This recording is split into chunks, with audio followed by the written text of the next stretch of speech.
Bonjour chers amis judokas du Centre Val-de-Loire. La situation est compliquée pour tout le monde. J'espère que vous allez bien, le mieux possible en tout cas. Gardez l'espoir, on est là tous, on entrevoit la sortie du tunnel. La fédération reste très active sur le plan international pour essayer de reporter les compétitions, de déplacer toutes ces organisations fédérales qui sont ou ajournées ou suspendues. Bien sûr, on vous tient au courant sur le site fédéral, vous pouvez aller voir les informations. L'ensemble des présidents de ligue se réunit régulièrement pour échanger, car nous avons les mêmes problématiques dans tous les territoires, et nous essayons au mieux de parer aux difficultés du confinement par de l'activité partielle, une partie de nos personnels, par aussi des arrêts maladie pour garder les enfants de nos collaborateurs, et puis aussi du télétravail. Et les gens restent mobilisés pour garder le lien avec vous, garder le lien essentiellement avec les départements et bien sûr avec tous les clubs. Nous sommes toujours à votre disposition. Vous n'hésitez pas à nous contacter, même si les bureaux restent fermés. Nous avons la possibilité d'échanger par mail et pas échanger par téléphone pour pouvoir soutenir les clubs dans les démarches administratives qui sont parfois compliquées pour obtenir les avantages, en tout cas obtenir ces petites prestations qui pourraient vous permettre de tenir encore quelques temps. Et dans tous ces méandres administratifs, on est là à votre disposition pour vous aider, vous, tous les clubs. Passez par vos présidents de département, ils sont là à votre écoute, ils ont la proximité, et nous, derrière, on essaiera de gérer au mieux. Le déconfinement, on le voit arriver, on ne sait pas sous quelle forme. Il va être sans doute très différent d'un territoire à l'autre.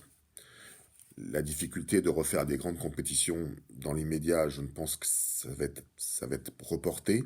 Mais l'idée, c'est de pouvoir redémarrer déjà dans nos clubs. Et dans les clubs, c'est peut-être à aménager différemment les cours dans un premier temps, pour faire des petits groupes. Peut-être qu'en milieu rural, le redémarrage se fera plus tôt, comme on va suivre les écoles en général. Et peut-être que, évidemment, les grandes messes telles qu'on avait l'habitude de faire et les grands cours seront peut-être, dans un premier temps, à proscrire. On aura peut-être la nécessité de porter des masques dans certaines conditions, peut-être redémarrer par du taïso. Pour l'instant, on a beaucoup de questions. On n'est pas encore très fixé, mais on est là aussi à l'écoute de toutes vos idées. C'est pour ça qu'il faut qu'on garde le contact ensemble. Et vous n'hésitiez pas à nous envoyer vos idées pour comment on va faire pour redémarrer.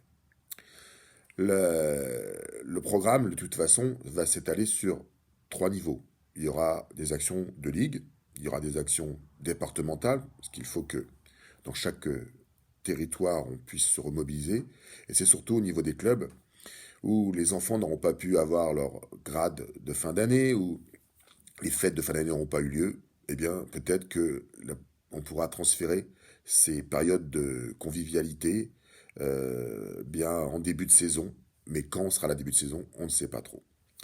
Mais l'idée, ce serait de pouvoir donc vous aider pour communiquer sur le redémarrage par le biais d'articles, par le biais de teasers, par la presse régionale et quotidienne, et aussi par une grande campagne fédérale.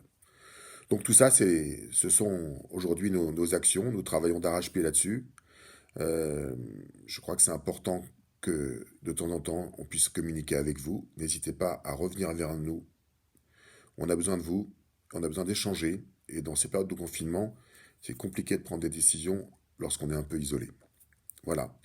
C'était un petit bulletin comme ça pour vous dire que on ne vous oublie pas et que c'est un combat, on va le gagner.